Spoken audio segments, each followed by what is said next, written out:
4 metrlik disko barana. Profillar 12 ga 12 ham bo'lgan, past tomoni 8 ga 8, ikkalasi ham 8 tekli profildan qilingan. Zavodskoy bilan birga bir qilib ishlatdimiz. Diskaning diametri 61 lik bo'ladi. Qalinligi 8 mm bo'ladi diskaning qalinligi. Ko'chaga chiqqan paytda 2,5 metrga taxlab oladi, kichrayib oladi. Buni qanaqa holatda yig'ilishligini ham rasmini qo'yamiz, ha? Ha, qo'yamiz, rasmni tashib olamiz sizga. Metallari ham hammasi o'sha rossiyskiy metaldan ishlatilgan. Shuni tayyorlash uchun qancha vaqt ketdi? Bir oydan ko'p ketdi. Hozir shu holatiga kelgungacha bir oy vaqt ketdi. Keyingi stanogimizni ham ko'rsatadigan bo'lsa, bu stanogimiz adashmasam metallon bilan shug'ullanuvchi, hozirgi ayniqsa Jiguli, Moskvich eski mashinalarni yilib o'tganlarini yig'ib yurgan metallon purishlarga joy ixchamlashtirish uchun ishlaydi. Ixchamlashtirish uchun hop razmeri 1,5 metrga 1,5 metr bo'ladi. Bo'shini o'rtasidan bo'lib tashlashsa 50 ga 50 qilib beradi razmerlari. 6 ta silindrlik. Ikkita og'da, ikkita bitta tomonda tashqariga o'zi olib chiqib tashlaydi. Metal pressda endi bu xudo. Ha, metal press.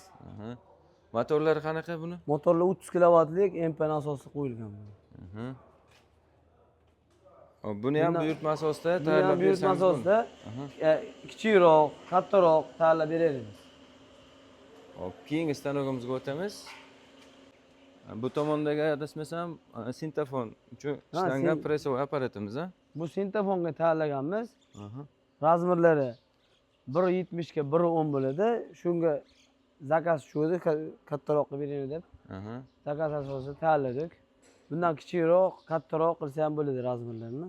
Buni ham motorini bir gapirib o'tsangiz. Motor 18 kilovatlik 1000 oborotli motor qo'yilgan.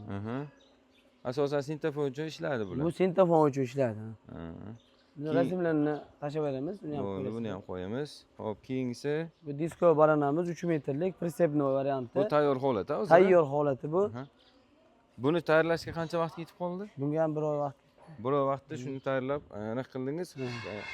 Zavodskoy holatdagi bilan bir xil chiqadi. Zavodskoy bilan birga bir, Zavodskoydan sal baquvvatroq ham qildik.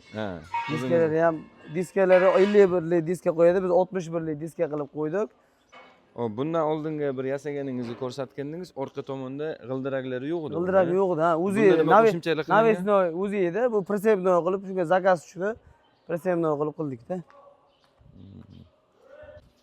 Agar kimga shunaqangi stanoklar kerak bo'ladigan bo'lsa, buyurtma asosida tayyorlab beriladi. Pastda nomerlarini qoldiramiz. Bemalol aloqaga chiqib, Abdulbosit usta bilan xabarlashsangiz bo'ladi. Bundan tashqari yana bitta stanogimiz bor. Buni ham ko'rsatib o'taylik bu. Bu paxta press, bakalashka, makulatura. Ha, makulatura uchun rosa yaxshi anaqa ekan, ha? Ha, makulaturaga ketadi. 200 kg bosib beradi. Paxtani ham 200 kg to'y qilib, to'rtburchak qilib beradi. Ha, chimotarlarga ham ishlaydi bu. Ishlaydi, ha. Tekstillik katta fabrikalarga ko'proq keyingi stanoklarimiz. Biram stanoklarimiz bor. Bularni shu endi yig'ish jarayonini endi ketibdi. Motori bilan valni qo'ysak bo'ldi. Biramir Toshkentdan ustalarga ham stanok qilib beramiz. Har xil. Ha, kafelchi ustalar uchun ham rosa yaxshi anaqa bu stanok o'ylashim bo'yicha. Bundan keyinchi katta kichik razmerlarni qilib beramiz. Buni ham buyurtma asosida tayyorlab berasizlar. Ha, tayyorlab beramiz. Buni ham tayyor holatdagi rasmlarni bu yerga tashib beramiz. Bu biramir kafel granitlarni kesish uchun har xil holatda ishlatiladi. Shunga qarab turib buyurtma asosida bera olasiz. Tayyorlab beramiz. Bu joy manzilini tushuntirib o'taman. Namangan viloyati 3 tumani 10 hayotda joylashgan.